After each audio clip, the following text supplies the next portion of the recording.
Buenas tardes, les damos la más cordial bienvenida a una nueva sesión del Comité de Sostenibilidad de la Cámara Americana de Comercio e Industrias AmCham Panamá.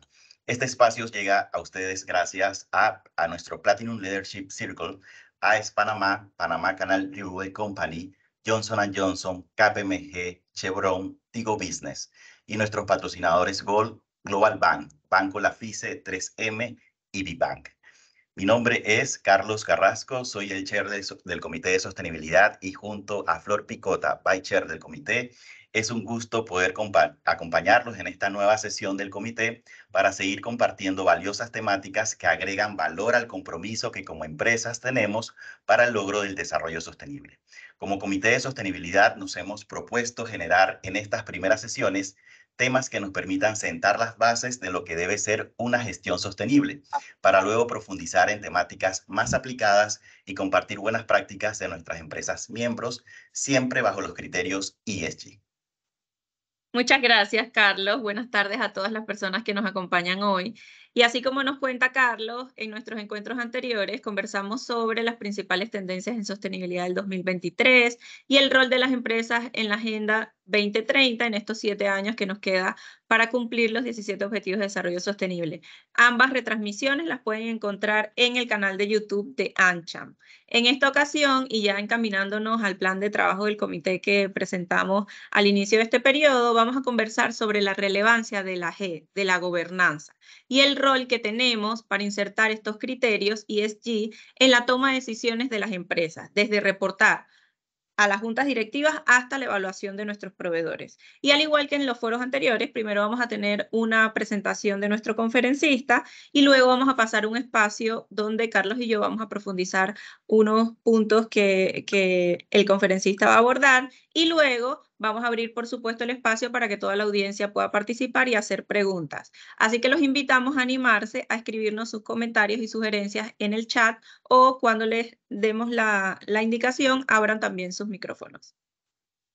Así es, Flor, resaltamos que este es un espacio para conversar y compartir conocimiento, por lo cual los invitamos desde ya a ir pensando en esas preguntas que nos puedan compartir en la sala de chat durante el desarrollo de la conferencia para poder tenerlas muy presentes en ese punto de preguntas y respuestas de esta sesión.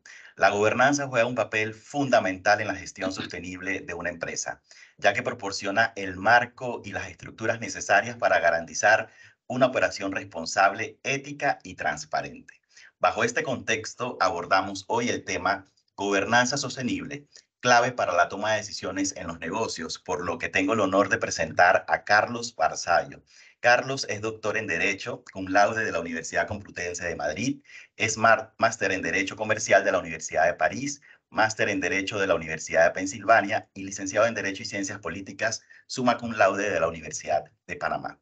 Es asesor jurídico independiente en temas de ética y cumplimiento de la Autoridad del Canal de Panamá, director independiente del Fondo Subvalor Renta Fija Internacional Corto Plazo S.A., Fondo Renta Sostenible Global S.A. y Fondo Renta Fija Valor S.A. Fundador del Instituto de Gobierno Corporativo de Panamá, es miembro del Consejo Asesor de la Asociación Panameña de Examinadores de Fraude,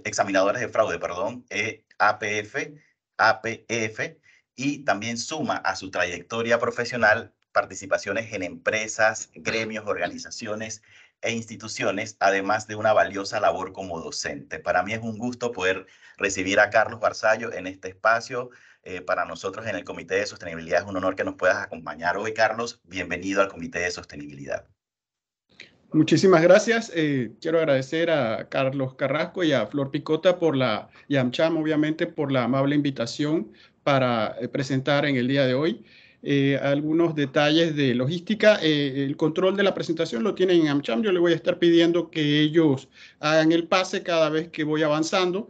Y al mismo tiempo eso es para confirmarles que la presentación, que entiendo la verán luego también en el canal de YouTube de AmCham, como ya han dicho, pero físicamente la tienen en un PDF que la podrá compartir AmCham directamente con todos los interesados que participaron hoy o los que no pudieron.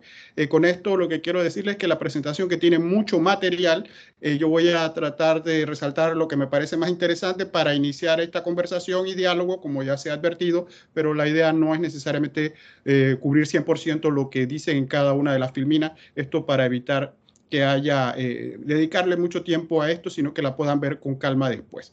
Bien, el tema que me asignaron, ya lo ha dicho, aquí está la primera filmina, gobernanza sostenible, como un elemento muy clave para que tomemos decisiones en materia de negocios. Siguiente, por favor. El plan es muy sencillo, tiene 4 elementos. Como ya también se dijo, vamos a ver del famoso ASG, los factores ambientales, sociales y de gobernanza, ESG en inglés, que ya estamos bastante expuestos a ello. Vamos a ver una de las letras clave, solamente la letra G. Y ahí nos vamos a dedicar a entender qué es esto, que aquí la llamamos gobernanza, en otros lugares se le conoce por el nombre más largo de gobierno corporativo, pero viene a ser lo mismo. Y los otros 2 puntos más en detalle son cómo entender o cómo convencer, dependiendo quién es el que me está escuchando ahora, a quien toma las decisiones, si usted es el que las toma o usted ya es un convencido y tiene que convencer al que las toma, por qué es importante la gobernanza. Eso lo vamos a hacer a través de unos ejemplos de argumentos que nos hemos dado cuenta a lo largo de más de 25 años de andar en esto, de que unos funcionan mejor que otros, como es de esperar. Son lecciones aprendidas, experiencia que no es más que errores que cometemos. Y vamos a tratar de compartirlos con ustedes, que eso creemos que agrega algo de valor. Siguiente, por favor. ¿Qué es la gobernanza? Obviamente nos tenemos que poner un poco didácticos. La definición clave la da la OSD, la Organización para la Cooperación y el Desarrollo Económico, y tiene 3 grandes áreas donde nos podemos colar todas las profesiones y todos los gustos. Por ejemplo, estamos personas como mi persona, abogados, que nos interesa un ángulo, pero también los administradores de negocios, están los contadores, los auditores, hay distintas disciplinas nuevas. Es un sistema. Mire, todo el mundo lo tiene, aunque no sepa que lo tiene. El problema es si es bueno, es mediocre o es pésimamente malo.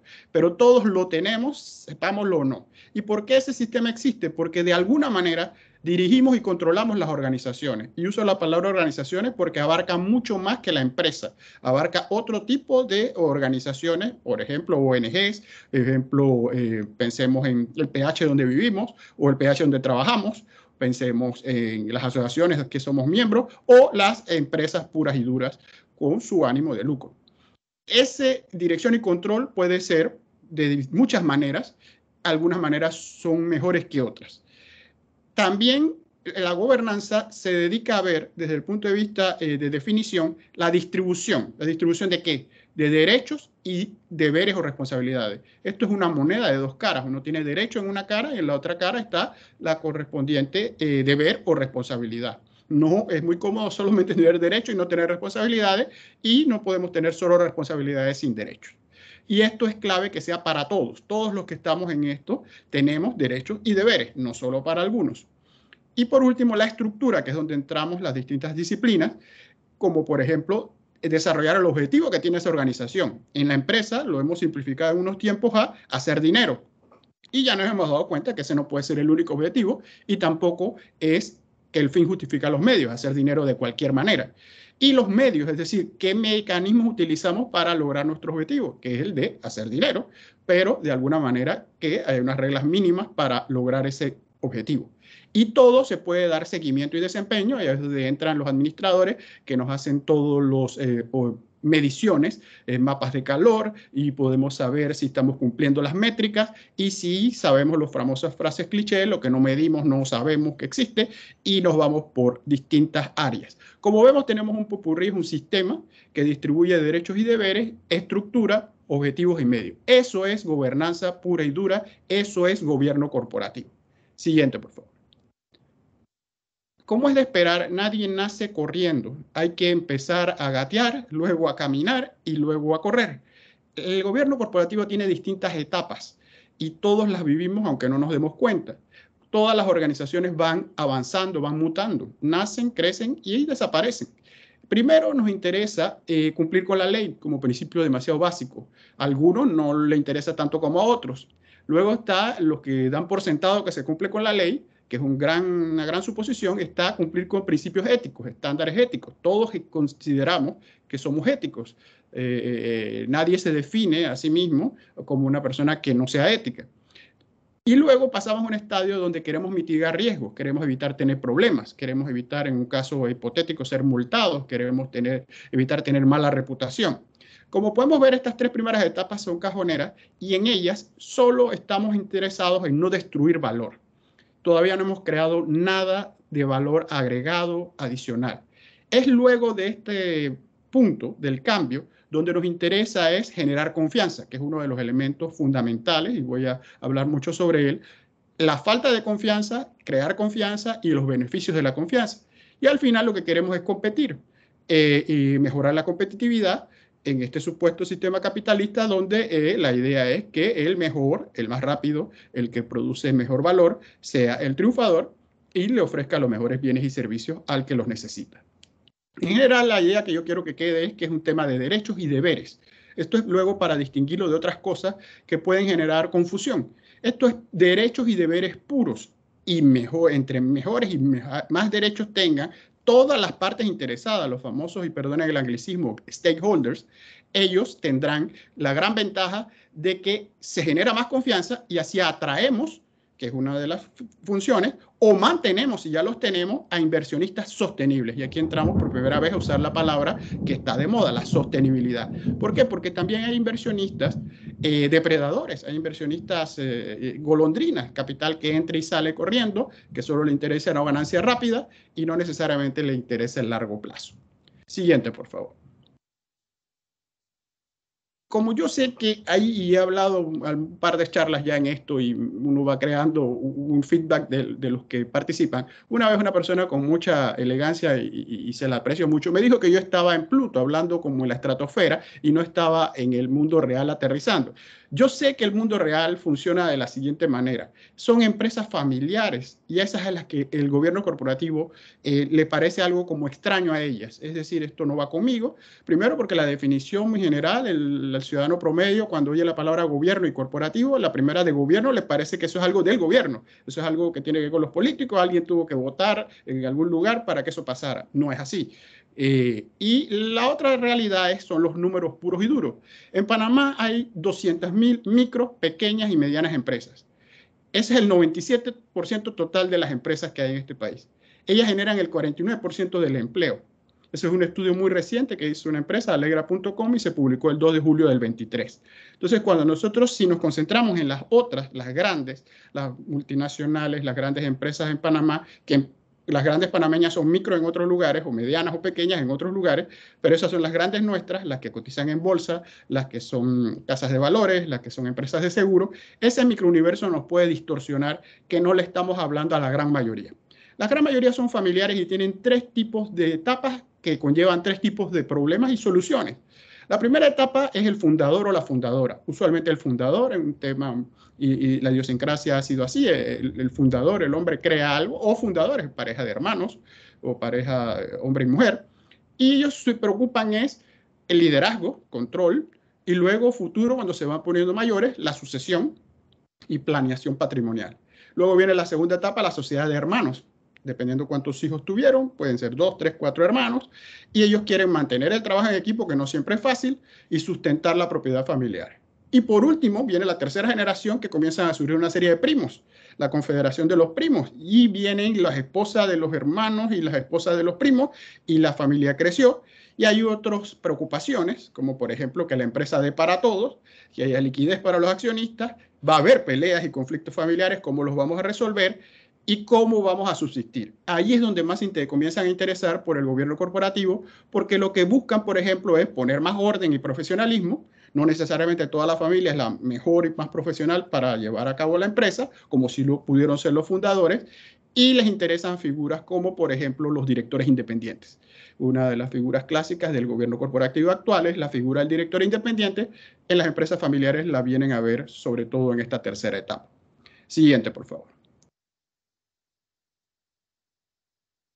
Bien, yo les voy a dar un resumen de una línea de tiempo que es muy importante para entender dónde estamos. Cuando a mí me invitaron a hablar sobre esto, yo preparé esta presentación pensando en darles lo último de lo último. Ustedes tienen aquí lo último que está pasando en el mundo del gobierno corporativo. Nosotros desde el año 99 hemos estado desde el día 1, habló nosotros un yo real, yo he estado participando en esto personalmente, invitado en uno de los eventos que hay más importantes en Latinoamérica, que se llama la Mesa Redonda Latinoamericana de Gobierno Corporativo. Todos los años se celebra una mesa redonda en algún país de Latinoamérica donde se reúnen todos los llamados expertos en este tema de las áreas estatales, privadas, reguladores, fondos de inversión, entre otros. Esto se está haciendo desde el 99, cuando la OECD adoptó los principios que son la Biblia en este tema. Estos principios hay que conocerlos, hay que saberlos, porque por ahí es donde va este tema. En el 2015 fueron revisados por primera vez.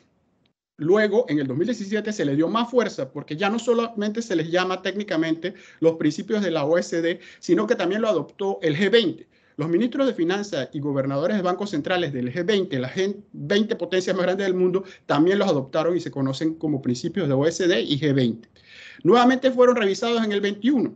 Y esa revisión tuvo una consulta pública muy amplia en el 2022, donde cualquier ciudadano podía participar, estaba en la web y ahí puede ver los distintos borradores de las propuestas y comentarios.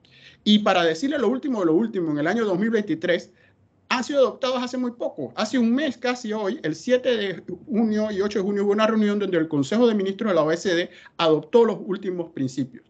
Y próximamente, dentro de 10 días, el 17 de julio, los ministros de Finanzas y gobernadores de bancos centrales de la OECD los van también a aprobar. Y queda cerrado el círculo. En ese largo círculo, Panamá, ¿dónde ha estado? Panamá, en el año 2004, a petición personal de quien les habla, a través del Ministerio de Economía y Finanzas de ese momento, se le pidió al Banco Mundial que nos hiciera una evaluación científica que se llama ROSC, por sus siglas en inglés, Reporte de la Observancia de Estándares y Códigos, para que se dijese cómo estaba Panamá con relación a los principios de gobierno corporativo de la OECD. Y ese se dio un resultado donde, como era de esperar, nosotros lo esperábamos y sabíamos, teníamos mucho por mejorar y tenemos mucho por hacer. Se han hecho algunos avances, pero todavía falta mucho por hacer. Siguiente, por favor. ¿Cuáles son esos principios para ir aterrizando y entender y que cada idea tenga un ejemplo? Esos principios se dividían en 5 grandes áreas. La sexta área, que es la que estamos hablando ahora, es la que se ha puesto de moda sobre sostenibilidad y resiliencia. Y esa es la que se acaba de aprobar en la última tanda, que les digo tan reciente como junio de este año y que se va a ratificar en julio de este año. Entonces, los primeros 5 áreas eran cajoneras. La primera es derechos de los accionistas, los derechos que tiene un accionista en una empresa, en una corporación. Por ejemplo, uno clásico, elegir miembro de directiva. Se dice fácil, pero la realidad es otra. Hay personas, simple y sencillamente minoritarios, que no tienen el derecho a elegir ningún director. Gana la mayoría, el mayoritario impone sus directores, el minoría no está representada. Vamos a ir viendo lo bueno y lo malo de esto y cómo es que tenemos buen gobierno corporativo y cómo es que podemos hacer lo que estamos aquí para que eso cambie y sea, entre comillas, mejor. Segundo gran tema, responsabilidad de junta directiva. Un tema bien importante. ¿De qué es responsable un director? Los deberes fiduciarios y de cuidado. Un director se debe primero a la empresa antes que a sí mismo. Tiene un deber de lealtad, un deber de cuidado. Tiene que pensar primero en la empresa antes que en él mismo y no aprovecharse de su posición para beneficio personal. Tercera gran área, el trato equitativo. Idealmente todos los accionistas deben ser tratados iguales. Esto significa evitar el abuso del poder por el controlador, lo cual se da en muchísimos casos, no solo en Panamá, sino en otros lugares. Por último, penúltimo, está el tema de la divulgación y transparencia. Transparencia, palabra muy cacareada, que no solo aplica en el sector público, también en el sector privado. ¿Qué significa esto? Por ejemplo, emblemáticos, las auditorías externas independientes y sus resultados. ¿Qué hacen los auditores independientes con la información financiera? Ya sabemos que también hay información no financiera que es importante divulgar, se debe ser transparente y se debe rendir cuentas. Y está el papel de las partes interesadas. Ya sabemos que el binomio accionistas solo, controladores, es insuficiente. También están como partes interesadas los directores, dignatarios, los administradores, pero también están los colaboradores, si la empresa ha emitido valores de deuda, los tenedores de bonos, la sociedad en general con la cual lidia la empresa, el barrio donde está ubicada, la zona geográfica, el bien o mal que hace con su negocio en relación a su ambiente. Todo eso estaba bien y sigue estando bien. El punto es que le añadimos otro más. Tenemos el tema de sostenibilidad y resiliencia. Y vamos a ver eso. Siguiente. En el sexto punto, que es la siguiente, vamos a tratar el tema de la sostenibilidad que se acaba de incorporar. Si pueden pasar la filmina, por favor. Gracias. Como principios marcos, la idea aquí, y es bien, dice mucho lo que hay para el grupo como AmCham, empresarios y personas que trabajan en empresas, Lo primero que nos dice el mensaje es que el gobierno corporativo debe proporcionar incentivos, y esa es la palabra que he resaltado, para que las empresas y los inversores tomen decisiones y gestionen los riesgos de forma que contribuyan a la sostenibilidad y resiliencia de la corporación. Sigo insistiendo en la palabra clave que es incentivos. Este es un marco donde se dice que el gobierno corporativo, una de sus razones o funciones es crearle los incentivos para que las empresas, los inversores se pongan de acuerdo y encuentren interesante contribuir a que la empresa sea sostenible y resiliente. Aquí pudo decir muchas otras cosas, pero esta fue la tendencia que ganó, la de crear incentivos. Siguiente, por favor. También nos manda en 4 puntos que tiene este punto sexta área de trabajo de gobierno corporativo de la OECD, la han dividido en A, B, C y D. Vamos a ver, siguiente por favor, de qué se tratan. Lo otro es clave para personas como ustedes que están allí, la anterior, es que vamos a tener mucha información. Ahora mismo el problema va de un lado al otro del péndulo. Falta de información o exceso de información. Estamos ahogados en información, no tenemos ni tiempo ni capacidad para procesar todos los datos que hay. Pero la información tiene que tener una serie de elementos característicos. Debe ser coherente, comparable, fiable y debe incluir historia para atrás y lo que esperamos que viene en el futuro. Todo eso es lo que nos debe ayudar como parte de la organización o como potenciales nuevas partes inversores a tomar decisiones. Y en este tema, todo lo que tiene que ver con sostenibilidad debe guardar estos requisitos que no son puestos ahí de gratis. Coherencia, comparabilidad, fiabilidad y historia para atrás y lo que esperamos del futuro. ¿Y para qué? Porque debe permitir un diálogo entre la empresa, que es una cosa aparte, sus accionistas, que es otra cosa aparte, distinta, y las partes interesadas, que son todo ese grupo, ese misceláneo, los que quedamos, los colaboradores, los trabajadores, empleados, como los quieran llamar, todos deben dialogar. Antes no ha sido siempre así. La empresa no se escucha, sus accionistas hablan para ellos y buscan el mayor ganancia posible. Era la idea del capitalismo de accionistas y hoy hablamos del capitalismo de stakeholders o de partes interesadas. Siguiente, por favor. ¿Y qué buscamos? Aquí buscamos que los que llaman en otros lugares consejos de administración, que para nosotros son junta directiva, pueda considerar los riesgos de todos. Y uno de los riesgos más importantes que nos interesa ahora, lo vemos, estamos viendo póngase donde usted quiera, si es un negacionista o lo acepta, el cambio climático. Estamos viendo el día de ayer o antes de ayer, el día más caluroso en la historia de la humanidad desde que se mide, y entonces, bueno, nosotros tenemos que ver qué hacemos con eso, ¿no? El tema de los riesgos físicos y la transición relacionada con el clima es uno de los temas que yo no diría solo se ha puesto de moda, sino que afecta hasta al más despistado, porque se suda hasta en aire acondicionado, porque estamos en un mundo extremadamente afectado por el cambio climático. Siguiente, lo que queremos hacer al final aquí es crear valor. Eso ha sido siempre así, pero una de las palabras claves que tienen estos principios nuevos es empleos de calidad. Eso lo está exigiendo la sociedad, que los empleos que crean las empresas sean de calidad y que las empresas sean sostenibles y resilientes. Por esto terminamos esta parte de lo nuevo, de lo último que hay en gobierno corporativo. Siguiente, por favor. Ahora vamos del Olimpo, de Pluto y Marte, a la Tierra, y podemos hasta llegar más abajo de la Tierra, que es Panamá, teoría y práctica. Bien, eso que vimos de que elegimos en la directiva, aterricémoslo. ¿Qué se puso de moda? Equidad de género.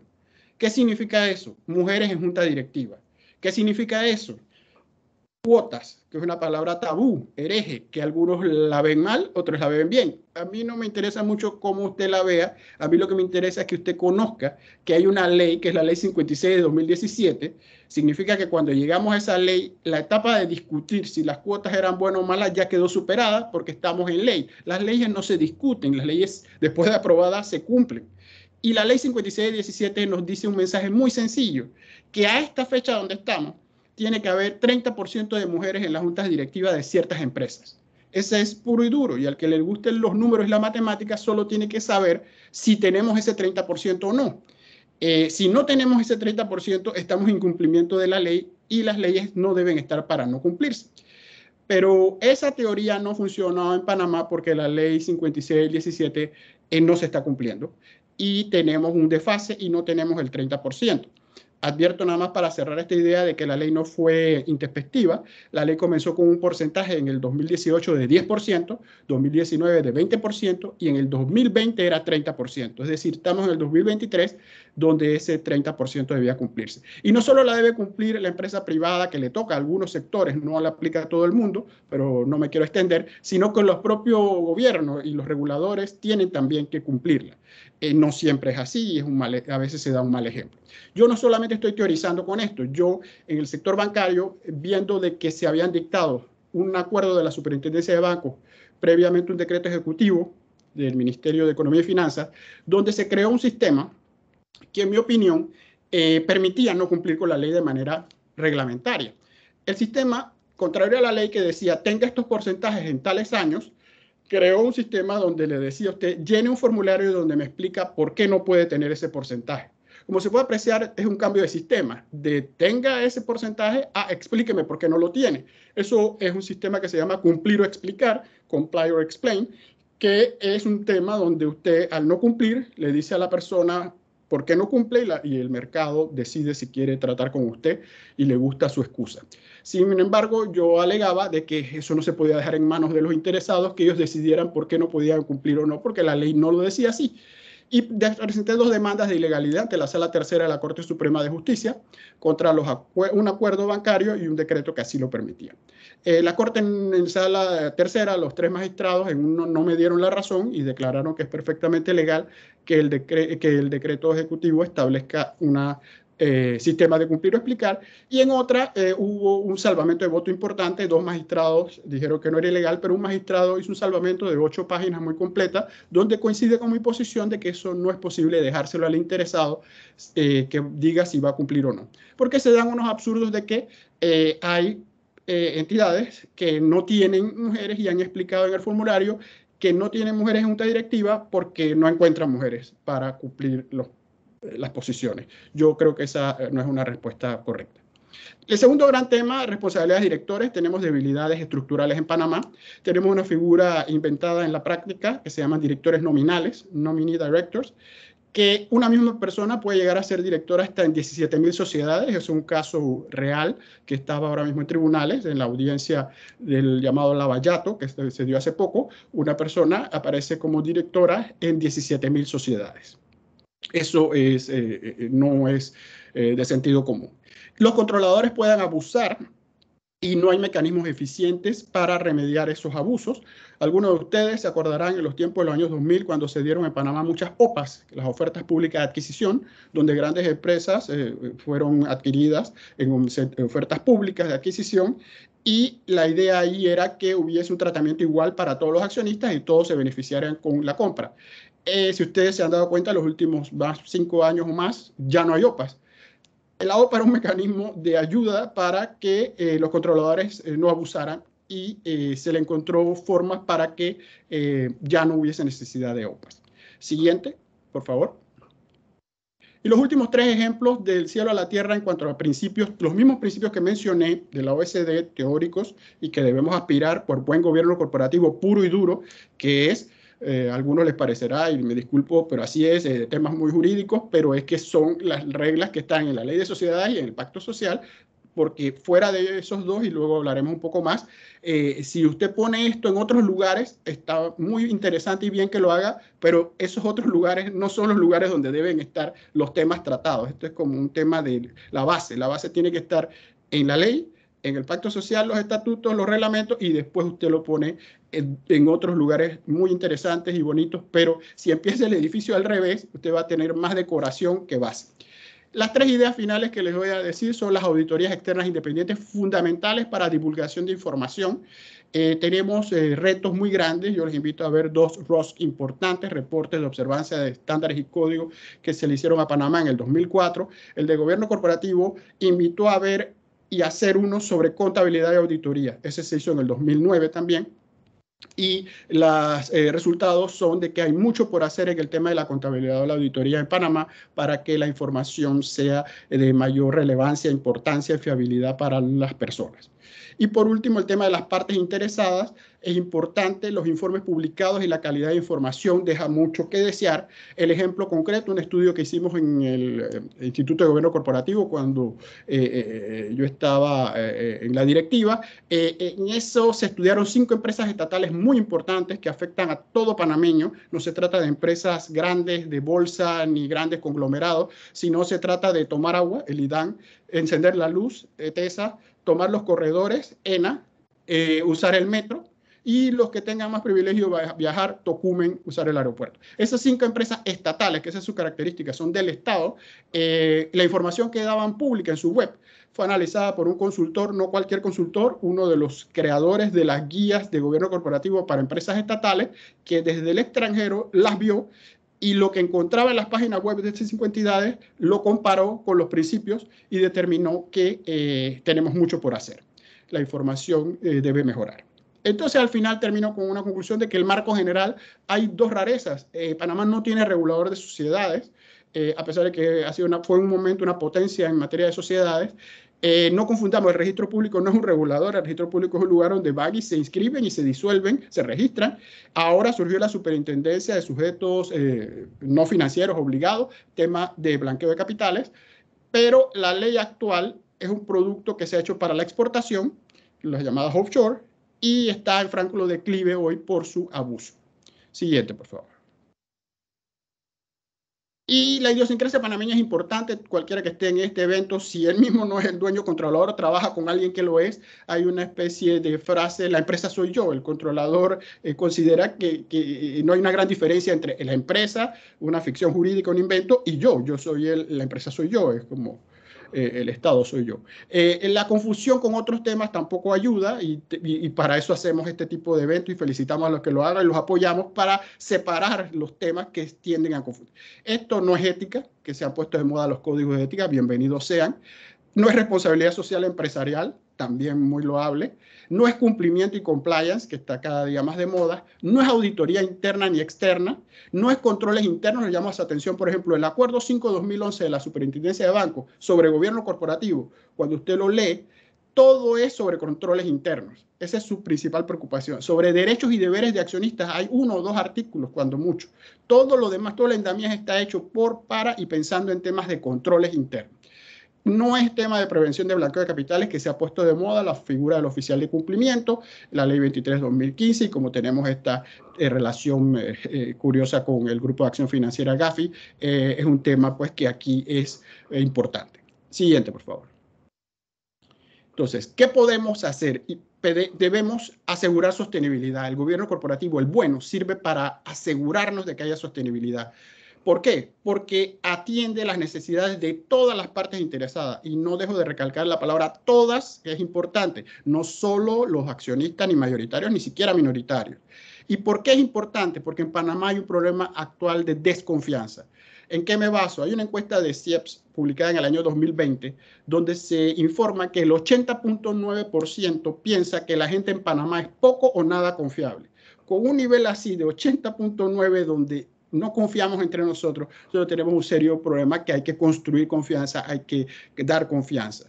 Y un buen gobierno corporativo puede ayudar. No soy tan ingenuo, no nací ayer para pensar que por sí solo lo va a lograr, pero definitivamente que ayuda. Siguiente, por favor. ¿Y cómo lo hacemos? Tenemos que ver qué hacer y qué no hacer. ¿Qué se puso de moda? Los informes de sostenibilidad. ¿Qué nos dicen esos informes? Ahora uno escucha las palabras o letras de las propias empresas. Cito una. Informe anual de sostenibilidad de una compañía de soda, X, da lo mismo. Reconoce que su problema, y cito, entre comillas, más acuciante es preocupaciones por la obesidad y percepciones de categoría. En consecuencia, lógica, destaca líneas de producto de menor contenido de azúcar y hace referencia a comercialización más responsable. Eso suena bastante bien. Siguiente, por favor. ¿El problema cuál es? En la práctica hay una evidencia, que no es ningún secreto, de vigoroso cabildeo contra los impuestos a las gaseosas y sigue fabricando productos con vínculos conocidos a la obesidad y otros problemas de salud. El informe dice una cosa, en la práctica se hace otra. Ese es un problema y aquí el gobierno corporativo entra donde la junta directiva, que es la que establece los lineamientos, debe ser coherente y así exigirlo al gerente general. Y entre ambos, junta directiva, principios y supervisión, y el gerente general de ejecución deben ser coherentes para que nosotros, como meros espectadores, no veamos este conflicto, que es entre un lado lo que dice nuestro informe, que son nuestras propias palabras, y lo que dicen nuestras acciones. Eso genera desconfianza y lo que queremos construir es confianza y se puede hacer. Siguiente, por favor. Tenemos una lucha que es inevitable, que es el capitalismo. Ha habido un péndulo. Desde que Milton Friedman en el año 70 desarrolló unas ideas que tienen muchos seguidores, hay que reconocer, de que el capitalismo es de los accionistas, la empresa existe por y para hacer dinero para los accionistas. Suena duro, pero eso es lo que es la razón de ser de la empresa. Hasta el péndulo se movió y se dice que la sociedad, la empresa existe para las partes interesadas, que incluyen a los accionistas, pero no solo para los accionistas. Ese péndulo se ha ido moviendo históricamente. La pandemia mostró una movida de accionistas a partes interesadas, porque se hizo evidente el rol de la empresa durante el COVID y la pandemia.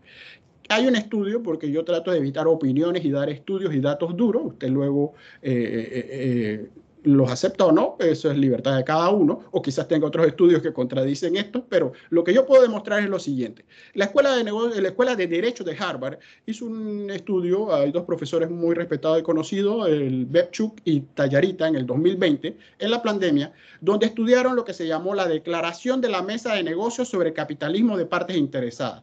¿Qué significó ese gran día? Las grandes empresas en Estados Unidos firmaron, sus CEOs, una declaración donde ellos decían que la prioridad lo tenían las partes interesadas, la sociedad en general, que la empresa fuera sostenible, que ayudara a su comunidad, que ayudara a que el ambiente, que ayudara en el tema del COVID. El problema que ellos estudiaron es que la data no soporta en acciones eso. La misma empresa que firmaron los CEOs se repartieron más dinero en dividendos, despidieron más gente, no transformaron su línea de producción a productos que ayudaran durante la pandemia, no pasaron a hacer más ventiladores cuando se necesitaban. Y el otro problema más importante, que es la elección para Panamá, es que todo esto lo hicieron en una declaración que fue muy pomposa, pero que no aterrizó en los donde debía hacerlo. Para esos CEOs declarar esto, tenían que haber pedido primero permiso, si se quiere, a las juntas directivas, que es la que tienen este control. Ellos lo hicieron solo. Entonces, en Panamá, ¿esto cómo aterriza? Todos estos buenos cambios que querramos hacer, muchos, deben aterrizar en el pacto social, hasta incluso en reglamentos internos de trabajo, antes que en declaraciones o documentos no vinculantes o una gran cantidad de manuales. Uno de los temas de la consultoría es terminar con un entregable que es un manual, y todos estamos muy bien y muy contentos. Ese manual puede ser muy útil y lo es. Sin embargo, hay que preguntarse si ese manual está bien colgado de un buen reglamento interno de trabajo y de un buen pacto social, estatuto y reglamento. Cuando tenemos todo, estamos en mejor posición que tener un solo tema. Les doy un ejemplo muy práctico, muy actual. El Acuerdo 2-2003 de la Superintendencia de Bancos, que trata ahora sobre el tema de gobierno corporativo, integridad de accionistas y directores y dignatarios ejecutivos, la ética y la integridad, tiene un plazo de adecuación de 9 meses, precisamente porque se reconoce que hay que reformar los pactos sociales para lograr algo que ni siquiera está en la ley de sociedades, que es, por ejemplo, poder excluir a un accionista si el accionista tiene mala reputación, poca integridad, falta la ética. Y eso es un tema muy interesante, igual que delicado, porque ahora resulta que se mide la solvencia moral y la reputación, y está produciendo que una sociedad pueda sacar a un accionista si considera que afecta a estos criterios. Siguiente, por favor. Y bueno, vamos en positivo. ¿Qué podemos hacer realmente? 3 grandes lecciones aprendidas de cómo convencer. Si usted tiene que enfrentarse con una difícil junta directiva, que a lo mejor estos temas no son tanto de su interés, si tiene una buena junta directiva, pues lo felicito o la felicito. Pero la primera es que las métricas no son necesariamente sus amigas. ¿Qué quiero decir con esto? Nosotros estamos hablando aquí de temas intangibles y existenciales contra temas específicos y medibles. Usted le va a poder demostrar a alguien que en muchos años nos va a ir mejor. Sin embargo, las juntas son mensuales y los resultados son mensuales y anuales. Y usted le tiene que convencer a alguien de que para este mes se va a lograr las métricas y todos vamos a estar ganando ahora. El largo plazo es para estadistas o para gente que mira a largo plazo. Y es difícil. Así que si va por métricas, tiene que saber que sus números no van a ser para este trimestre, el siguiente trimestre, y puede que usted esté presionada. La segunda realidad es que nunca va a convencer a un escéptico, ni siquiera lo trate, porque el empresario por naturaleza es competitivo y audaz. Por eso es empresario, por eso le va bien y toma riesgo, por eso no es oficial de cumplimiento, por eso no es profesor de derecho, porque cada uno sabe lo que puede y debe hacer. El empresario, cuando toma estas cautelas, son forzadas y temporales por un sistema de escándalos y de problemas que pasan de tiempo en tiempo, mandan unas ondas expansivas y la gente toma precauciones. Sin embargo, piensa de una siguiente manera, no piensa gastar mucho para evitar lo que considera que no va a pasar. Entonces, ¿para qué invertir dinero en algo que considera por su naturaleza que no va a pasar? Yo no estoy diciendo que esté pensando bien o mal, estoy haciendo la acumulación de conocimiento que tenemos de varios años de experiencia y idiosincrasia. Y la tercera que sabemos que sí funciona es la narrativa inspiradora. Hay varios ejemplos de personas que no creían en estas cosas, pero cuando viven con las generaciones actuales, con sus hijos, sus nietos, y ven el ambiente, ven el clima, ven lo que han hecho y lo que han destruido y lo que podríamos tener, les preocupa su reputación y las relaciones y el legado personal. Es cuando han alcanzado un nivel de madurez en el sentido de que se dan cuenta de que podemos dejar algo mejor para lo que nos sigue. Siguiente, por favor.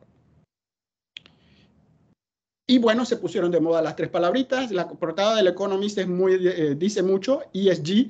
Hay unos que quieren cortar las letras, environment, quieren quitarlo del ambiente. Hay otros que le quieren añadir letras. Entonces sería usar todo el abecedario. Hay unos que le quieren añadir la C. ¿Qué es la C ahora? La ciberseguridad, el tema de la seguridad informática que es fundamental en la empresa.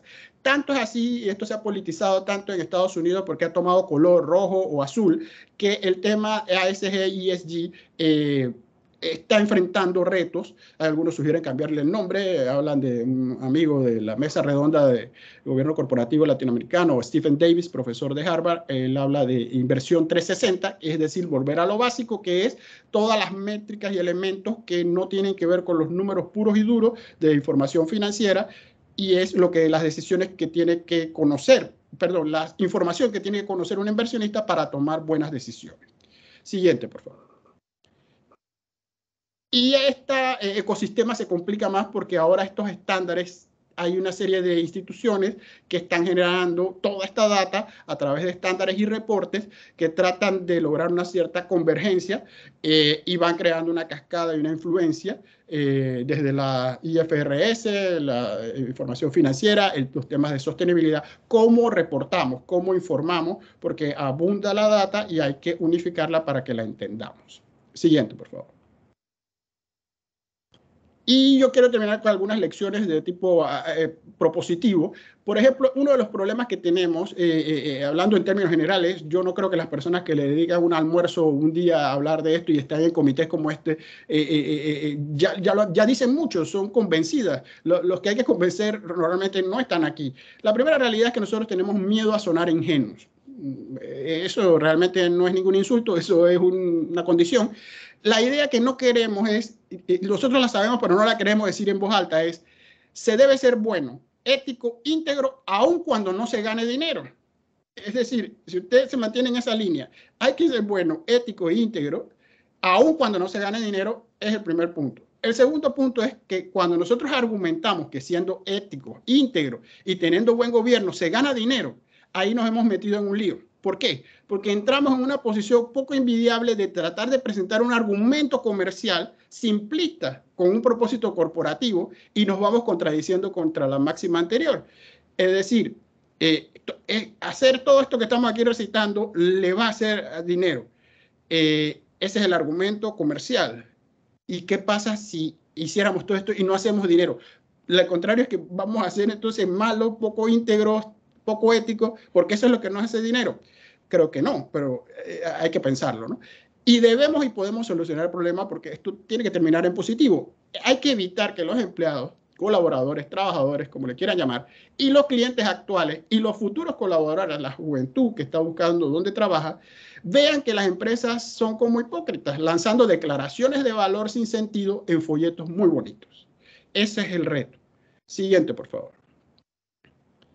Y tenemos formas de hacerlo. ¿Qué hacemos y por qué lo hacemos? Primero, reconocemos que la empresa tiene un papel fundamental en la construcción del futuro sostenible de nuestros hijos y nuestro planeta. Eso no se puede discutir. Insisto, los que estamos aquí lo saben, lo creen y lo practican. Creemos que la empresa como medio de organización es fundamental para el futuro de nuestros hijos y nuestro planeta. Ahora, ¿qué hacemos?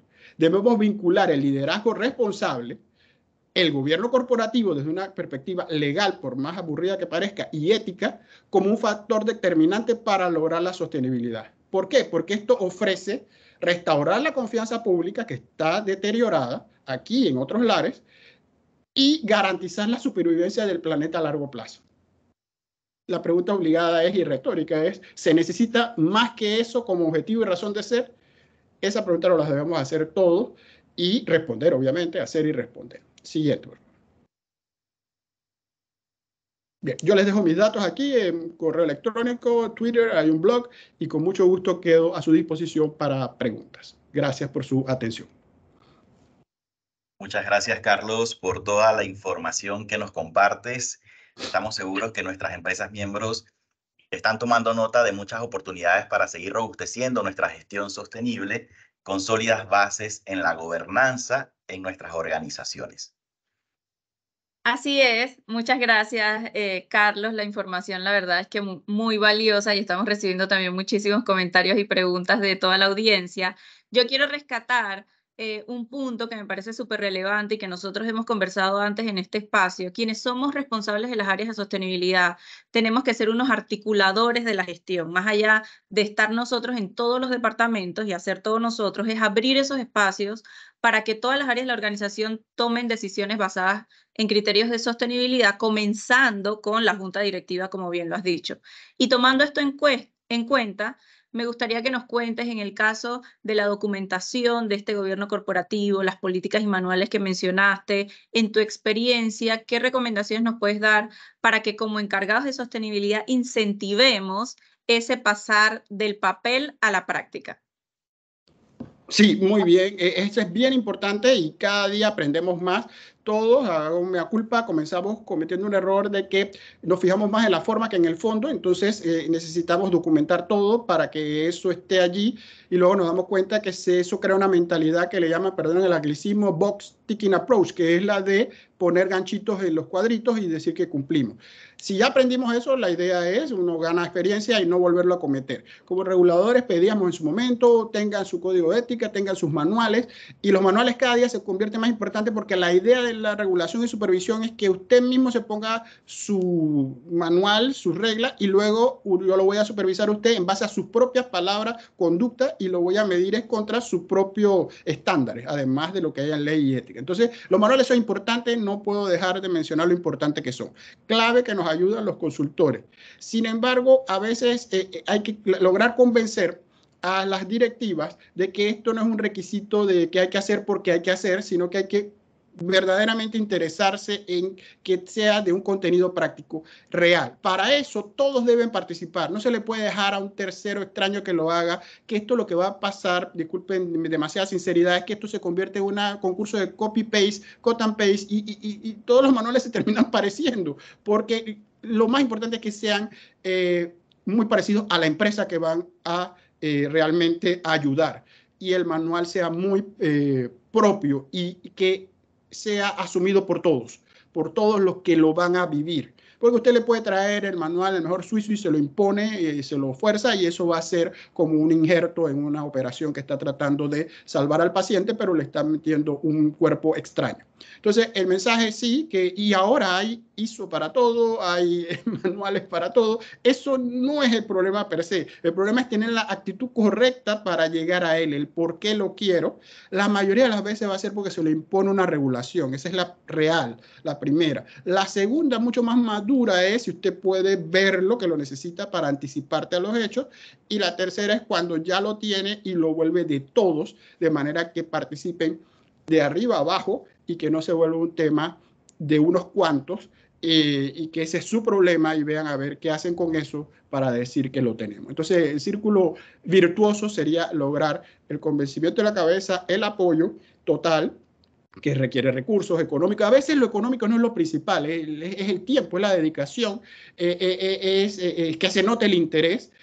porque uno puede enviar un mensaje a través de correos, de afiches y todo, y lo destruye con otras actitudes. Lo destruye cuando hace la evaluación de personal y prevalece como ponderación que gana el que no cumple nada de estas cosas y a ese le dan el mejor bono porque vendió más, y el que anda en todas estas cosas no es incentivado. La clave ahora mismo está en cómo se alinean los incentivos. Gracias, Carlos, por tus apreciaciones con relación a los temas que estamos abordando hoy. También agradecemos a los que están participando en la sala de chat con los comentarios y apreciaciones también de lo valioso que ha sido esta temática. Los invitamos también a compartir sus preguntas para poder coger las más importantes y poder tener este espacio de preguntas y respuestas posterior a esta entrevista. Carlos, haces mucha mención en tu presentación sobre el término confianza como base de la gobernanza. No cabe dudas que la misma es primordial para garantizar una operación responsable, ética y transparente, y así podamos, como empresas, hacer frente a los desafíos que en un mundo cambiante constantemente nos enfrentamos. Ahora, poniendo un contexto sobre la gobernanza sostenible que nos invita a incorporar los elementos económicos, sociales y ambientales en esta apuesta institucional que muchas empresas abordan, en la definición de gobernanza sostenible, ¿cuáles de estos tres elementos consideras son los más difíciles de entender e incorporar en esta apuesta por la gobernanza que muchas empresas hacen? Sí, esa es una pregunta difícil, pero tiene muchos componentes y cada uno puede apreciarla según la ha vivido. Yo creo que, por ejemplo, y también el momento en que se hace, cuando uno le habla al empresariado, no las multinacionales, las más grandes, las que ya estaban mejor preparadas, en un tiempo después de una pandemia y 2 años difíciles, sostenible se convierte en sobrevivir, es decir, poder seguir existiendo. Entonces, se toman medidas como de emergencia de cómo sobrevivo. Incluso se dan algunos temas que si uno nos analiza fríamente, lamentablemente cuando está adentro no lo puede hacer así, es como de supervivencia, es decir, yo voy a preocuparme de estas cosas cuando tengo recursos, tengo dinero, y cuando no tengo dinero, no me voy a preocupar de estas cosas porque como no tengo dinero, no tengo ni tiempo ni dinero para preocuparme de estas cosas. Esa lógica que parece lógica, repito la palabra, no es tanto. Es decir, nuevamente, si nosotros pensamos que como sociedad no nos debemos solo al lucro de la empresa, sino que estamos en un entorno, no podemos causarle daño al entorno donde estamos, a la sociedad donde estamos. Le voy a dar un ejemplo extremadamente reciente. La revista Forbes saca un anuncio muy colorido donde introduce una serie de fotos de productos comestibles que están hechos igualitos de unos comestibles de pastillitas de goma, snacks muy populares, esos son igualitas las portadas, las paquetes, pero están contenidos con drogas adictivas, no ilegales, pero tienen componentes adictivos de drogas. Varias empresas se sentaron y pensaron que eso era una forma interesante de mercadear y de hacer que su producto fuera atractivo, popular. No pensaron que eso al mismo tiempo causaba problemas con una población juvenil o niños que veían el producto y pensaban el producto X conocido y lo que estaban comprando es adictivo. Ahí hay que entonces recular, pensar que yo puedo hacer mi gran plan con mis mejores publicistas, todo mi equipo trabajó, pero hay que pensarse en la directiva. Pensamos en el entorno, pensamos en si estábamos siendo buenos ciudadanos corporativos, si estamos siendo, o solo estamos pensando en crear un producto que fuéramos a vender y que nos diera una ganancia rápida. Son preguntas retóricas porque la respuesta fácil es no lo estamos haciendo bien, pero alguien tiene que estar sentado en la mesa pensando en esto. Si no puede ser el gerente, puede tener ayuda, personas que piensen en esto, que piensen en ser buen ciudadano corporativo, ser sostenible y que haya un balance, No se van a convertir en monjes, no se van a convertir en empresas que no son empresas que hagan negocio, pero sí tienen que pensar diferente a como hemos a veces pensado y a veces contenerse de algunas ideas muy innovadoras, porque lo importante es ser ahora un ciudadano corporativo responsable, lo cual incluye ser sostenible y lo cual incluye no causar daño a nuestro entorno en todo sentido de la palabra daño. Interesantes apreciaciones que nos compartes, Carlos. La verdad que nos dejas también muchas oportunidades para seguir trabajando en todo lo que es la gobernanza en nuestras empresas y ahora queremos abrir este compás para que compartamos algunas preguntas que hemos recibido en la sala de chat. Vamos a hacer lectura de la primera de ellas, de Arturo Rebollón, el cual pregunta: ¿cuáles son las barreras locales para implementar gobernanza sostenible en las pymes, principalmente aquí en Panamá? Y yo quiero, antes que respondas, Carlos, yo quiero agregar, además de la barrera de implementarlo en las pymes, también que nos cuentes qué podemos hacer desde la gran empresa para ayudar a esas pymes, entendiendo que más del 90% son todas en Panamá, ayudarlas a que vayan fortaleciendo eso también como parte de nuestra gestión de la cadena de valor y sostenible de nuestros negocios. Sí, muchas gracias. Hay muchas respuestas dependiendo cómo uno haya vivido la fiesta y cómo le fue en ella, ¿no? Yo recientemente estuve colaborando con AmCham en una iniciativa que estuvo muy interesante. Una primera reunión y fue de tanto interés que se hizo una segunda con CEOs de medianas y pequeñas empresas, entendiendo que las grandes tenían ya todo esto trabajado por sus matrices multinacionales y esto le era más familiar. Íbamos concentrados en las medianas y las pequeñas.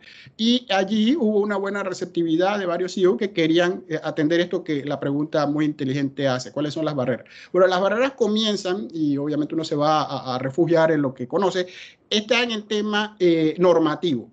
Usted va donde un abogado y el abogado le vende su sociedad y usted nunca más lo abre. Usted guarda ese pacto social y usted no sabe lo que dice allí ni le interesa y usted maneja su sociedad. Hay un divorcio entre lo que puso allí como regla y lo que lo desempolva, igualito cuando jugamos juegos de mesa y alguien hace trampa y sacan las reglas y se las quiere leer de que, bueno, aquí no había que hacer esto. Bueno, el pacto social que se supone que era el día 1, cómo nos íbamos a gobernar entre todos, quién tiene derecho a qué, cuándo nos llaman, cuándo nos convocan, cómo nos excluyen, quién nos dice la agenda de la semana, del día.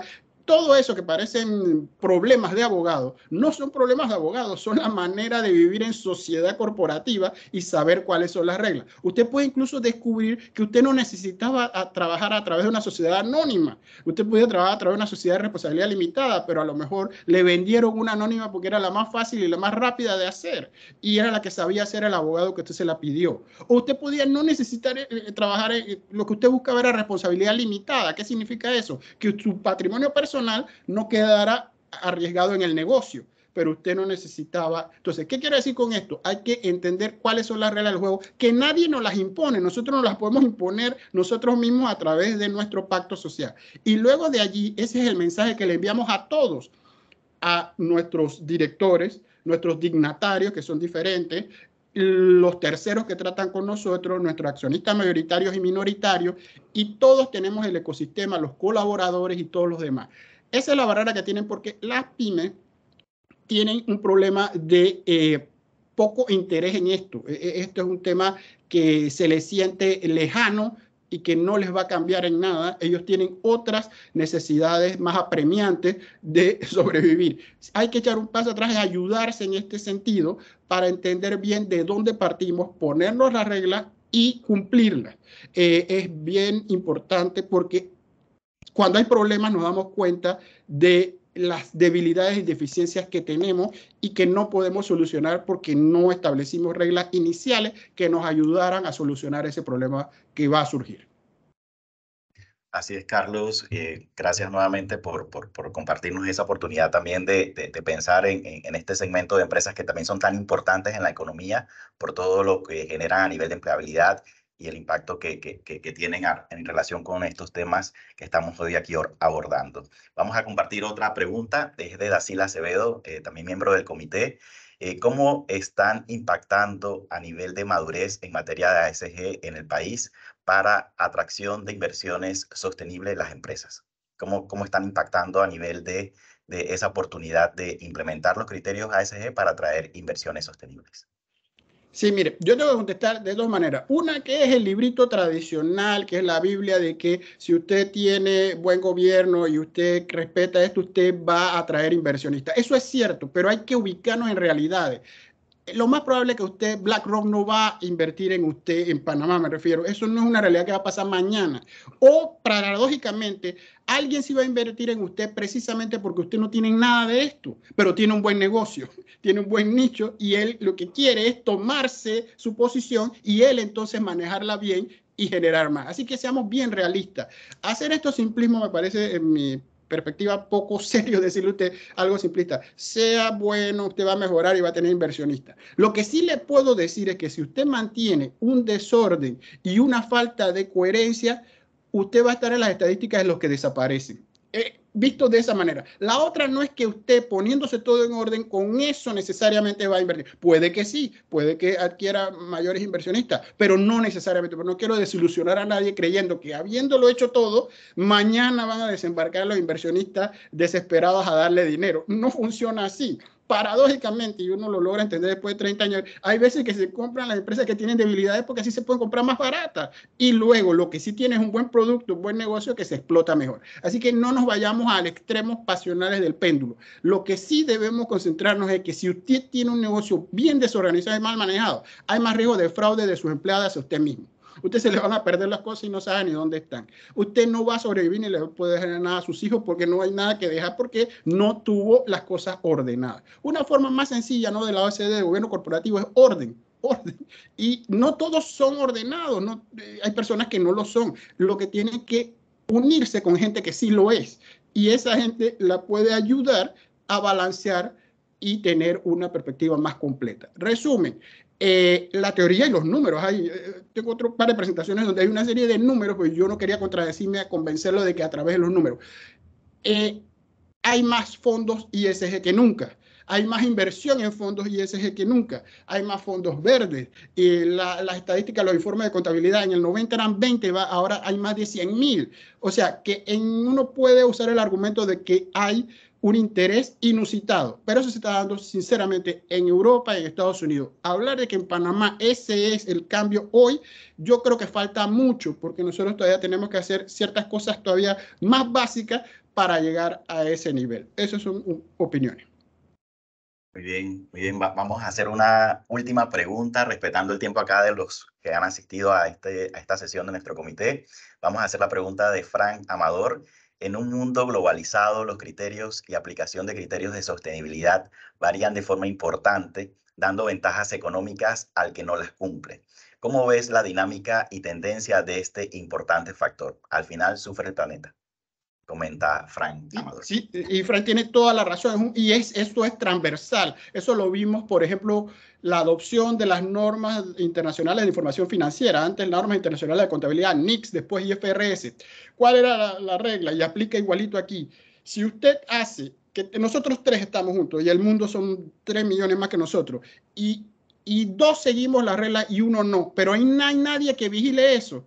Salimos perjudicados los que seguimos las reglas y le va mejor al que no la sigue, porque nosotros tenemos que reportar sinceridad, tenemos que reportar y nos vemos peor frente a los ojos de terceros que el que no está cumpliendo con nada. ¿Qué significa esto? No es que no se tengan las reglas, que tiene que haber un árbitro imparcial que las haga cumplir a los tres por igual.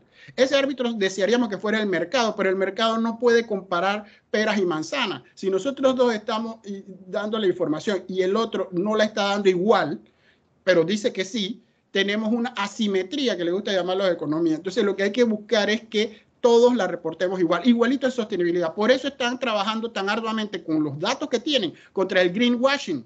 El greenwashing se ha vuelto una obsesión en Europa porque uno se está llamando fondos ESG, que no tienen nada de ESG. Entonces hay que preocuparse de que usted tenga 2 fondos enfrente que sean comparables y que gane el mejor, pero no uno que se llama ESG y otro que no, y parezcan iguales ante los ojos del público. Así que la pregunta es esa.